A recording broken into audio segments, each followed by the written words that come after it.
कई सदियों पहले कृष्णा काल में भगवान विष्णु धरती पर अवतार लेने के लिए तैयार हो रहे थे। वे अपने अवतार के लिए एक स्थान ढूंढ रहे थे जहां वे अपनी विशेष लीला का प्रदर्शन कर सकते थे। एक दिन विष्णु भगवान अपने भगवान ब्रह्मा के पास गए। वे कहने लगे, ब्रह्मा जी, मैं धरती पर अवतार लेने का निर्णय किया है, लेकिन मैं एक ऐसे स्थान की तलाश में हूँ जहाँ मेरी लीलाएं अद्वितीय रूप से प्रकट हो सकें। क्या आप मुझे कोई सुझाव दे सकते हैं? ब्रह्मा जी ने ध्यानपूर्वक विचार किया और फिर कहा, विष्णु जी, एक अत्यंत रहस्यमय स्थान है जो अंतर्यामी सरोवर के नाम से जाना जाता है। ये सरोवर आध्यात्मिकता और शांति का स्रोत है। यहाँ आप अपनी विशेष लीलाएं प्रकट कर सकते हैं। विष्णु भगवान ने आभूषणों से सजीव एक सुंदर विग्रह बनाया और उसे अंतर्यामी सरोवर में स्थापित किया। फिर वे धरती पर अवतार लेने के लिए तैयार हो गए। जब विष्णु भगवान धरती पर अवतार लेने के लिए पहुंचे, वे अंतर्यामी सरोवर के पास गए। वहां उन्होंने विग्रह को देखा और सोचा, यह विग्रह कितना सुंदर है, क्या ये किसी देवता का है? विष्णु भगवान ने विग्रह के पास जाकर पूजा की और ध्यान में डूबे।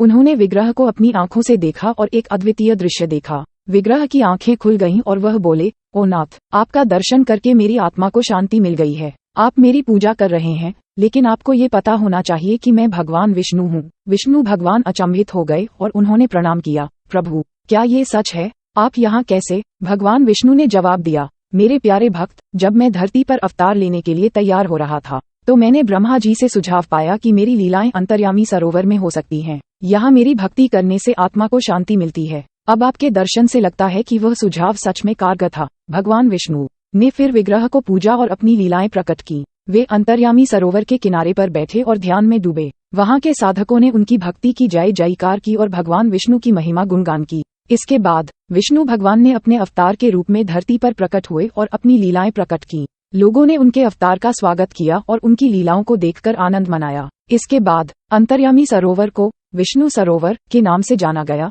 और यह स्थल